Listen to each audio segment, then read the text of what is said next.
33장 18절에서 20절, 34장 1절에서 4절, 49장 28절에서 29절. 성경 내용이 부분 있기 때문에 여러분 주보나 앞에 화면을 보시면 좋을 듯합니다. 제가 빠른 속도로 읽을 테니까 눈으로 따라오시기를 바랍니다.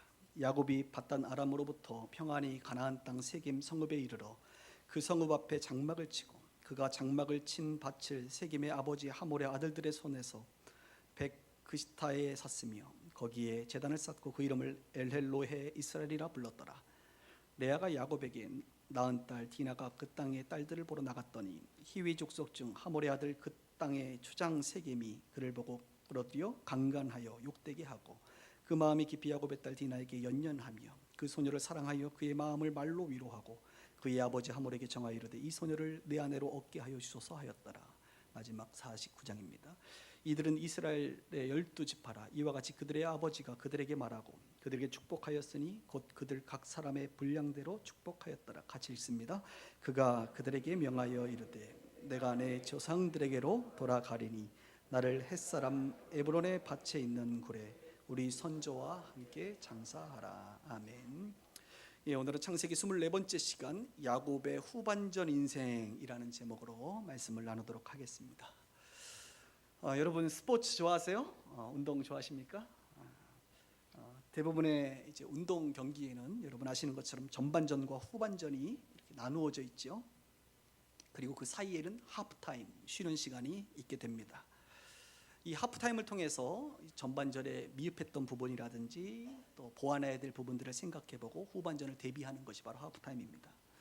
저는 오늘 이 시간에 이곳에 계신 여러분들을 보면서 생각하면서 우리 성도님들 가운데 이제 전반전을 마치고 하프타임이 있으신 분들도 계시고 또 대부분의 사람들은 이미 후반전 휘슬이 불려져서 후반전에 이제 진입하신 분들이라고 생각이 듭니다. 우리의 인생이 여러분 전반전만 있고 후반전이 없다면 참 잔인한 인생이 아닌가 이런 생각을 하게 됩니다. 다행히도 쉬는 시간이 있고 우리 인생에는 후반전이 있다는 사실이 우리 가운데 위로가 되는 것이죠. 그래서 우리의 인생의 전반전을 다시 한번 생각해보고 내가 부족한 부분이 무엇인지, 우리가 세상 가운데 싸워갈 때 어떻게 싸워야 되는지 전략과 전술을 고민하면서 이제 인생의 후반전을 준비하고 달려가야 될 줄 믿습니다. 물론 이곳에 계신 분들은 또 어떤 분들은 이미 목사님 저는 후반전 중에서도 이제 얼마 남지 않았습니다 이런 분들도 계실 거예요. 그러나 우리가 마지막을 잘 마무리하는 것도 하나님 보시기에 매우 귀한 일이라고 생각이 듭니다.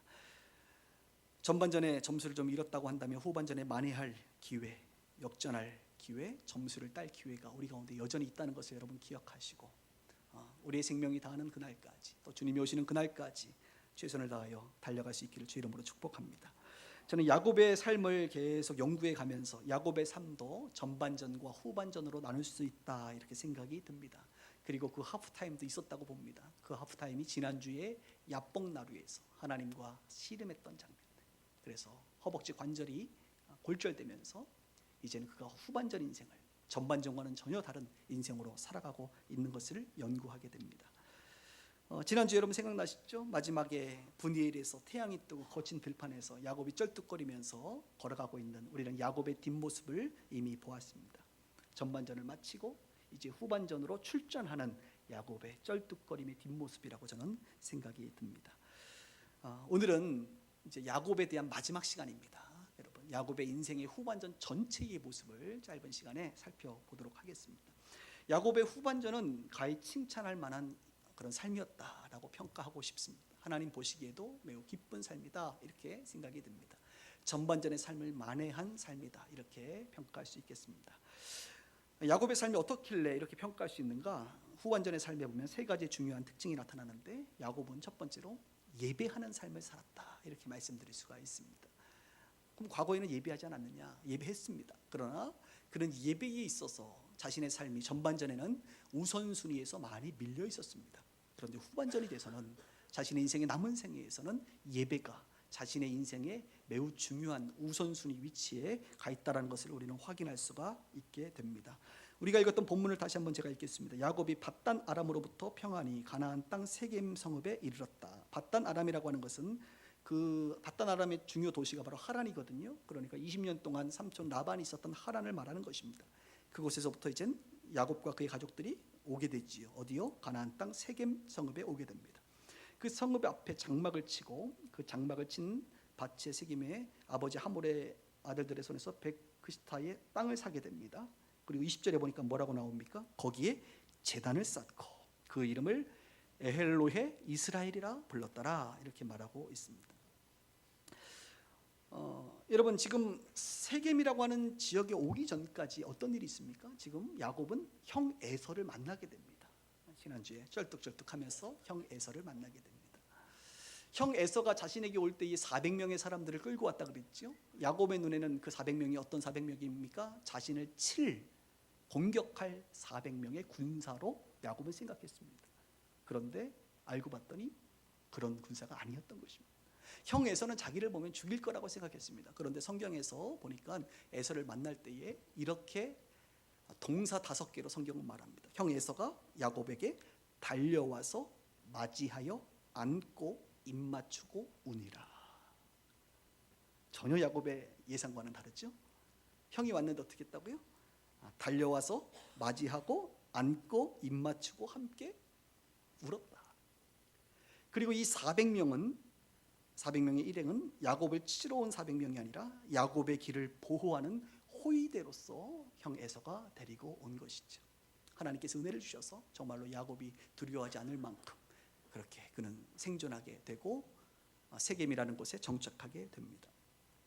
저는 형 에서를 만나는 야곱의 모습을 보면서 누가 생각나냐면 탕자가 생각나요. 탕자가 아버지의 재산을 탕진하고 이제 아버지께로 돌아갈 때 뭐라고 얘기합니까? 아버지라고 표현하지 않고 그냥 주인으로 봅니다. 그리고 아버지께서 나를 종으로만 대하셨으면 좋겠다. 아들은 고사하고 그냥 종으로만 대해도 나는 감사하다. 이런 마음으로 마치 야곱이 형을 향하여 내 주인이라고 말하고 자기 자신을 형의 종이라고 표현했던 그런 지난주의 모습과 비슷하죠. 그리고 탕자가 결국은 아버지 앞에 갈 때 아버지가 어떻게 합니까? 마치 에서가 야곱을 만나는 것처럼 뛰어나와 그를 안고 입맞추고 함께 울고 좋은 옷을 입히고 송아지를 먹이고 너는 종이 아니라 내 아들이다. 내 잔치에 참여하자라고 말하고 있는 탕자의 아버지의 모습을 보면서 오늘 하나님의 모습과 함께 형 에서의 모습을 또 보게 됩니다. 하나님께서 야곱에게 은혜 주신 결과라고 표현할 수가 있겠습니다. 그가 형 에서를 만나고 나서 이제 세겜에 정착하는데 정착하자마자 장막을 치고 그곳에 땅을 구입하게 됩니다. 그리고 했던 게 뭐예요? 예배했던 거예요. 제단을 쌓았던 것입니다. 그 제단을 쌓으면서 이렇게 표현했습니다. 엘로헤 이스라엘. 한번 따라합시다. 엘로헤 이스라엘. 어렵죠? 엘이라고 하는 것은 하나님이라는 거예요. 자기 이름이 뭐예요? 야곱에서 이스라엘로 바뀌었잖아요. 그러니까 엘헬로의 이스라엘이라고 하는 것은 나의 하나님, 나의 하나님, 하나님, 나의 하나님이라고 이제 표현한 것입니다. 야곱이 이곳에서 예배를 드렸는데 예배 드리면서 만약에 찬양을 했다고 한다면 우리 예전에 불렀던 찬양 있잖아요. 나의 하나님, 나의 하나님이라는 찬양 아세요? 나의 하나님, 나의 하나님 이렇게 찬양했을 것 같아요. 그 다음 가사가 뭡니까? 구원의 뿌리시요 나의 방패시라. 너무 야곱에게 맞잖아요. 자기를 구원하고 자기에게 방패가 되신 그 하나님, 나의 하나님, 나의 하나님으로 찬양하며 지금 야곱은 하나님께 뭘 하고 있어요? 예배 드리고 있습니다. 이렇게 33장에 보면 하나님을 예배했던 야곱의 모습을 보게 되고 우리가 성경을 읽지는 않았지만 제가 연구해 보니까 35장에 가면 하나님께서 야곱에게 베델로 올라가라 라고 말합니다. 그리고 야곱이 베델로 올라가서 했던 게 뭔지 아십니까? 또 역시 하나님께 제단을 쌓아 예배를 드립니다. 이번에 드리는 예배는 그냥 드리는 예배하고 좀 차원이 다릅니다. 굉장한 큰 도전을 아내들과 자녀들에게 합니다. 첫 번째로 우상 드라빔을 버려라. 자신을 정결케 하라. 옷을 갈아입으라. 마치 내 이름이 새 이름으로 바뀐 것처럼 우리도 새 옷을 입고 하나님 앞에 예배하자. 새 술은 새 부대에 담아야 되는 것처럼 우리가 새 부대가 되어 이제 하나님을 예배하자라고 말하고 있는 것과 같은 것이죠. 그래서 야곱은 베델에서도 하나님을 예배하기 시작합니다. 창세기 46장에 보면 야곱이 기근으로 말미암아 이제 요셉을 만나게 되지 않습니까? 그 요셉을 만나러 애굽에 내려가는 길에 또 브엘세바라는 곳에 들리게 됩니다. 브엘세바에 들려서 그가 했던 게 무엇이냐면 희생 제사를 드립니다. 하나님 앞에 예배를 드립니다. 여러분, 원래 야곱이 이렇게 예배했던 자 아니에요, 사실. 자발적으로 기쁨으로 우선순위에 예배를 두고 그렇게 살았던 자 아닙니다. 장소를 옮길 때마다 그렇게 예배하는 것을 즐거워했던 자가 아니에요.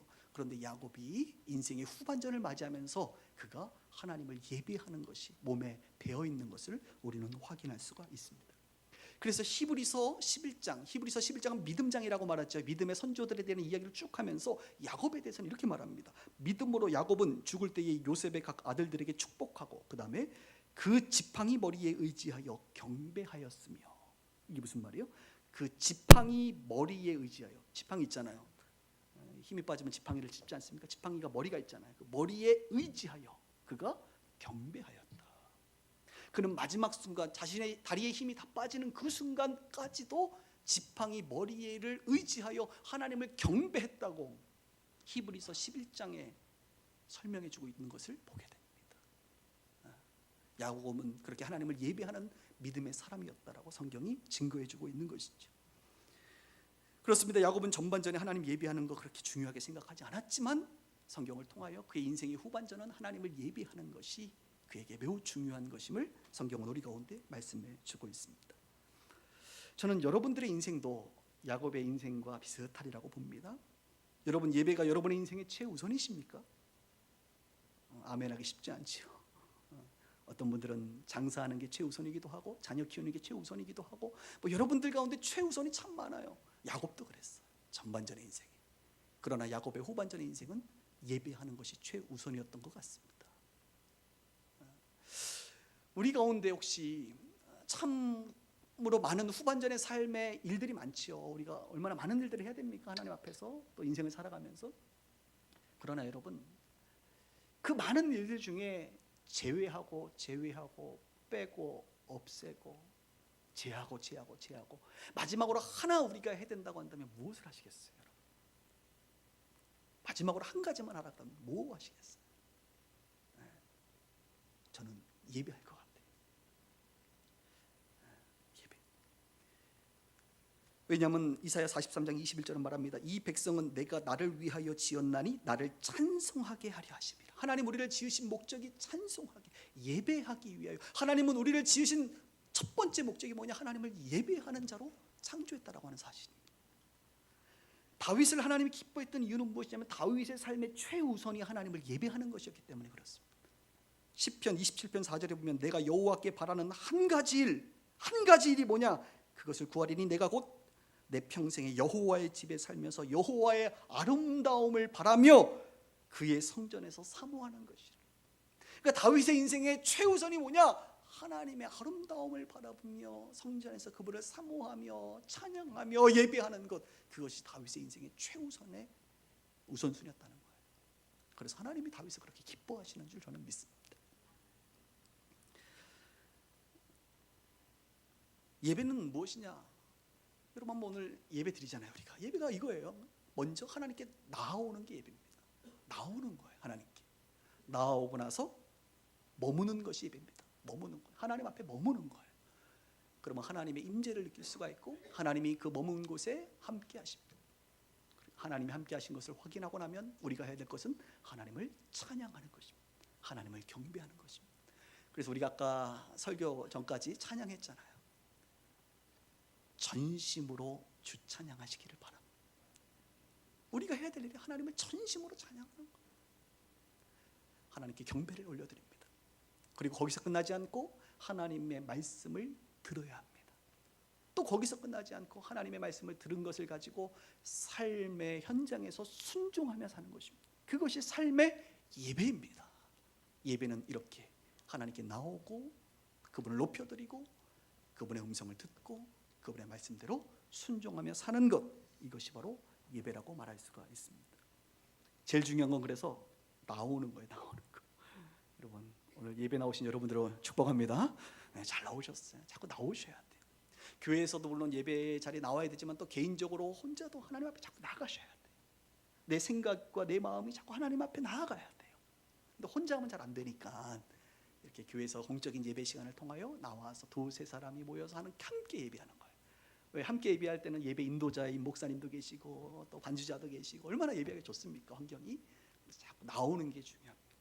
주일날도 나오시고 또 어떤 분들은처럼 금요일날도 나오시고 또 수요일날 오전에 여성 예배도 나오시고 또 어떤 분들처럼 새벽에도 나오시고 자꾸 나오는 게 중요해요. 나올 수 있게 주여 여러분 축복합니다.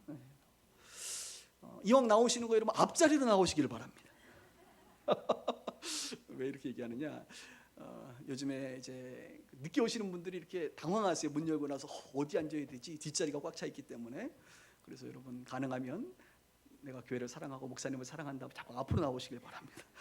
그리고 예전에 목사님들이 이런 표현을 썼어요. 앞자리는 금자리, 중간 자리는 은자리, 뒷자리는 잠자리. 동자리라고 생각했죠. 이렇게 표현했어요.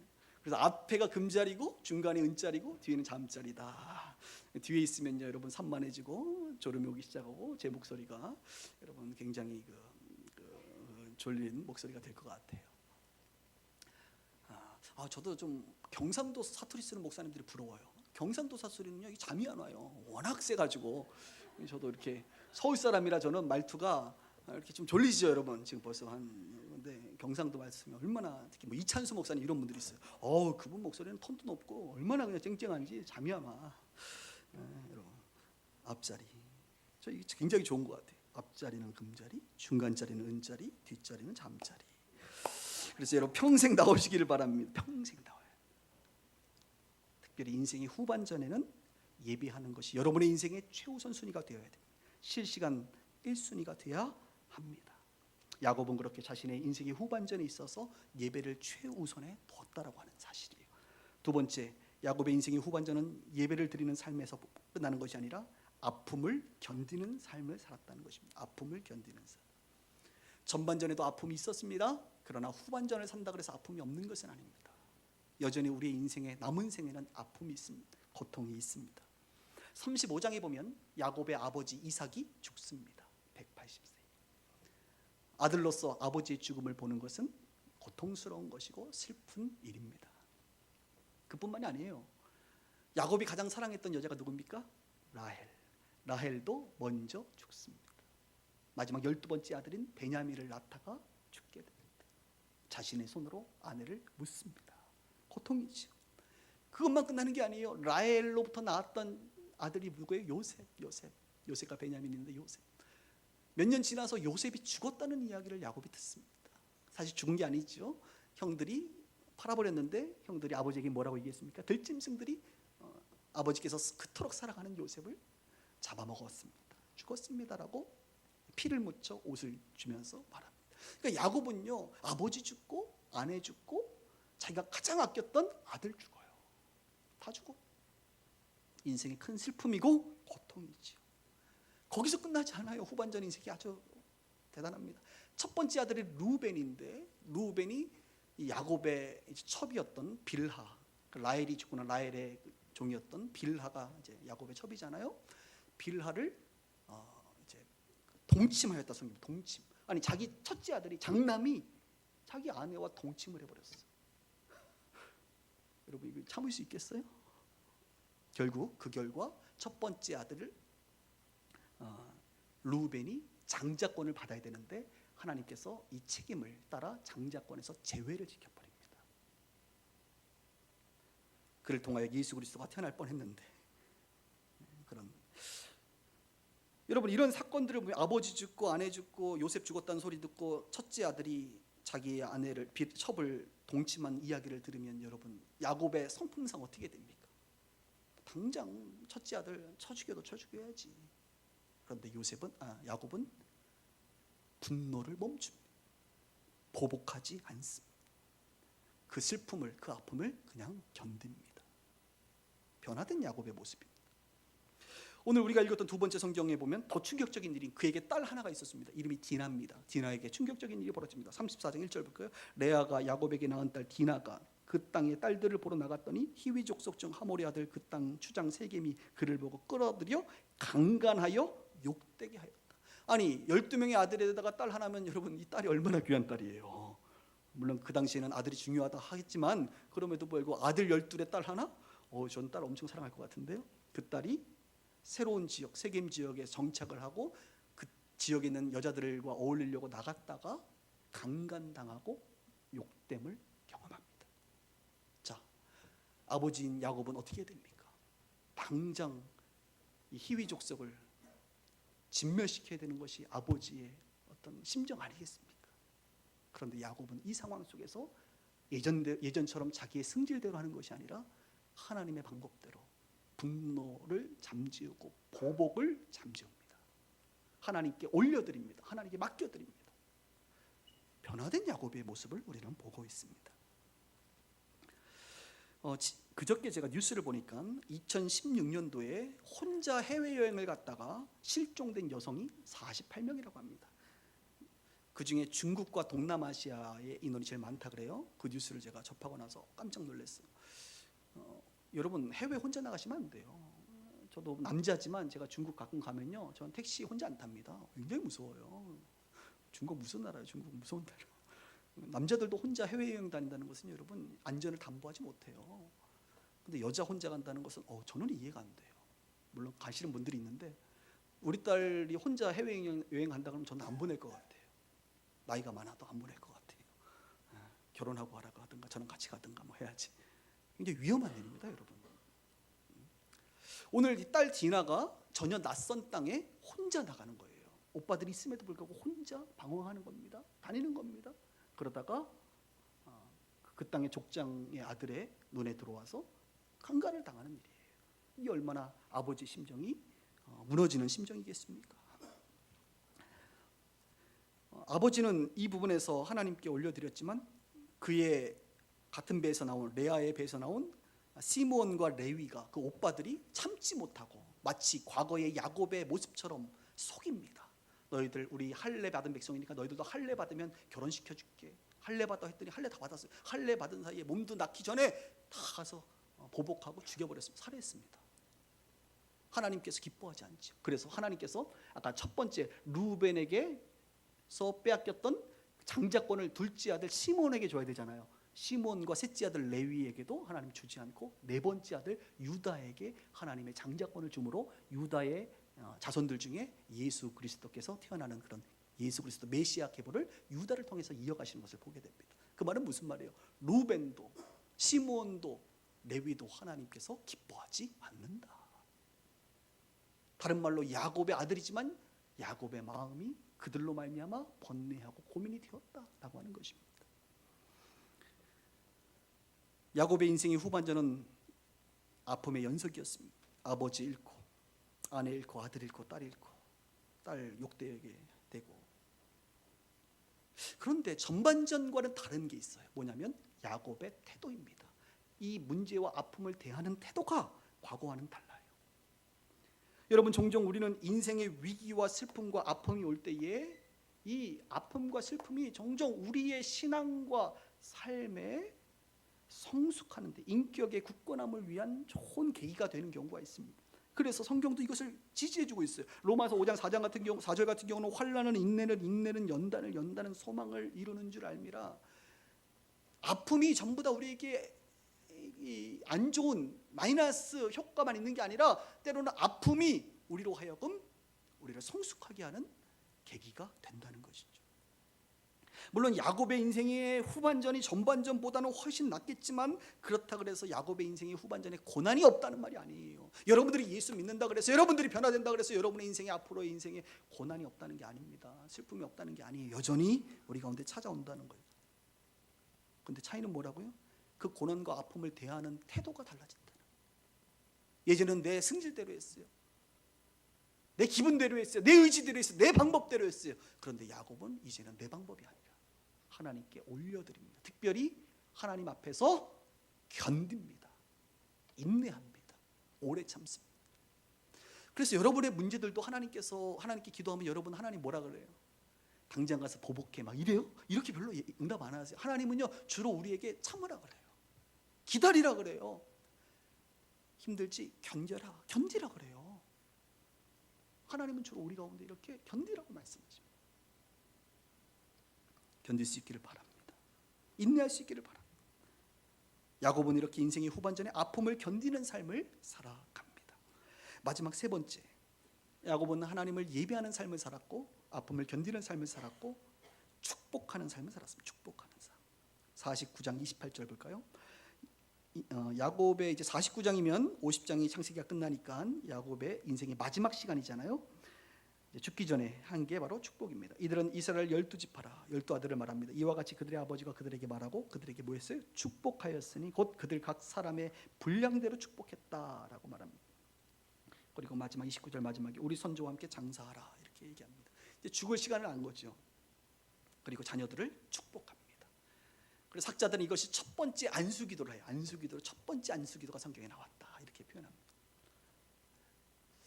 그런데 이 49장만이 아니라 사실은 47장 7절부터 9절에 보면 또 이런 표현이 나와요.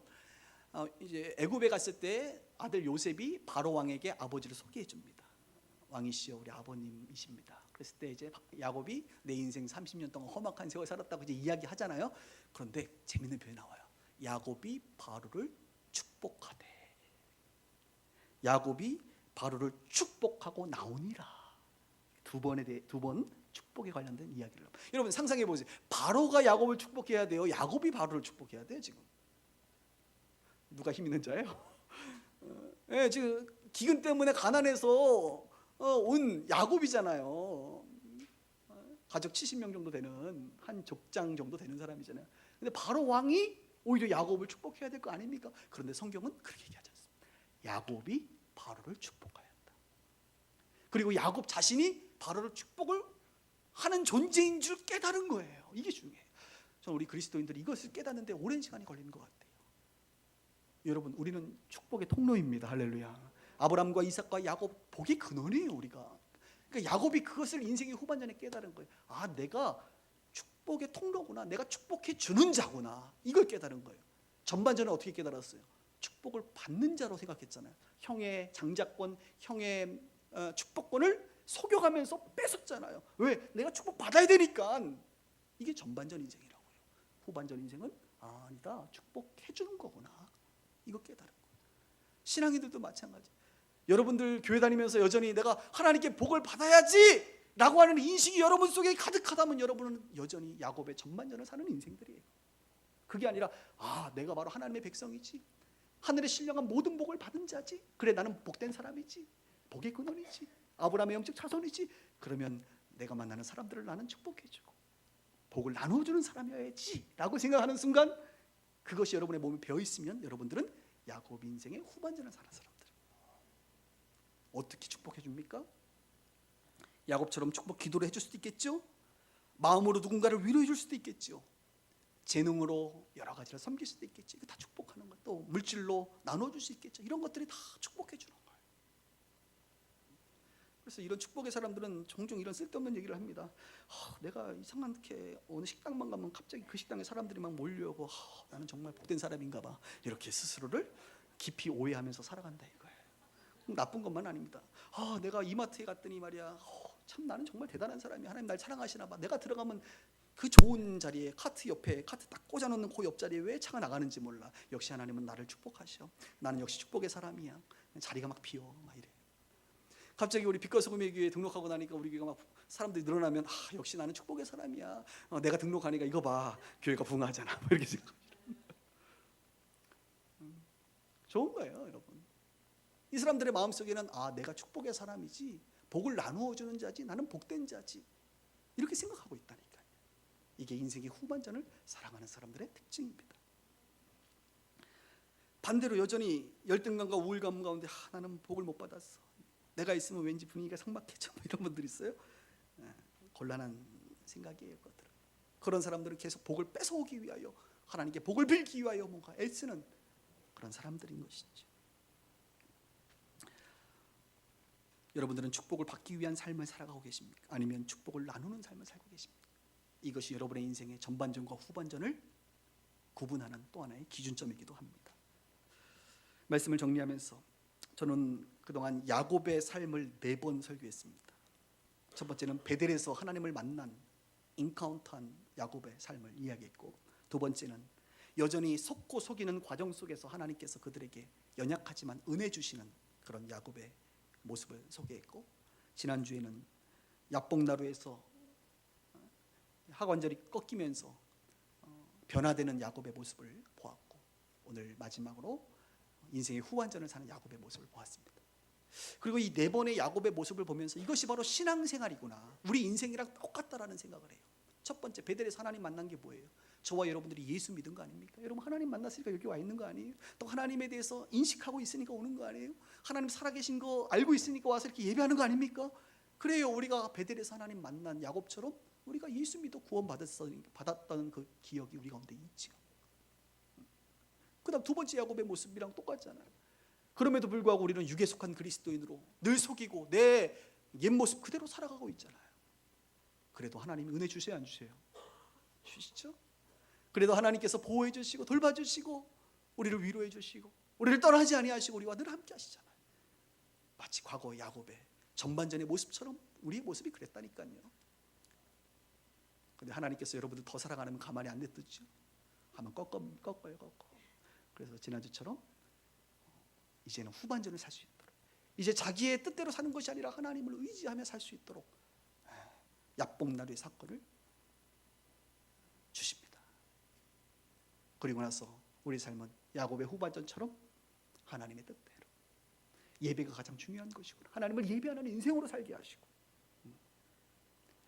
힘들고 어려운 일이 있어도 견디는, 인내하는 말씀대로 순종하는 삶을 살게 하시고, 그리고 축복을 받는 자가 아니라 축복하는 자로 이제 우리의 생각의 변화를 일으키며 몸부림치는 그런 자로 살게 되는 것이죠. 여러분들은 어디에 와 계십니까? 야곱의 이름이 뜻이 이런 의미라 그랬죠. 자신의 힘으로 살아갔던 자. 전반전은 야곱은 그냥 자기 힘으로 산 거예요. 예수는 믿어도 자기 힘으로 살아간다. 그런데 후반전은 야곱이 아니라 이스라엘, 하나님의 힘으로 살아가는 자. 이것이 인생의 후반전이었습니다. 여러분 여전히 야곱이십니까? 아니면 이스라엘이십니까? 여러분 여전히 자기 힘으로 살고 계십니까? 아니면 하나님의 힘으로 살고 계십니까? 간절히 기도하기는 올해가 지나기 전에 야곱이 이스라엘 되는 역사가 있기를 바랍니다. 힘들겠지만 좌골이 꺾이는 한이 있어도 변화돼야 돼요. 하나님의 힘으로 살아가는 자.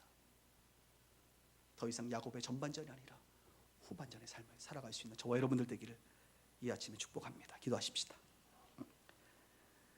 말씀 기억하면서 잠깐 좀 생각